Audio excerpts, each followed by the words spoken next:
بسم اللہ الرحمن الرحیم۔ السلام علیکم۔ ابو درداء رضی اللہ عنہ سے مروی ہے، انہوں نے حضور صلی اللہ علیہ وسلم سے عرض کیا، مجھے وصیت فرمائیے۔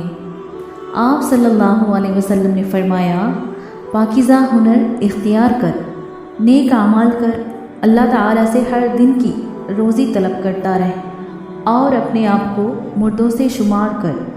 اور ہر انسان کے لیے ضروری ہے کہ وہ اپنے نیک اعمال پر نہ اترائے، کیونکہ یہ اعمال کے لیے ایک عظیم ہلاکت ہے۔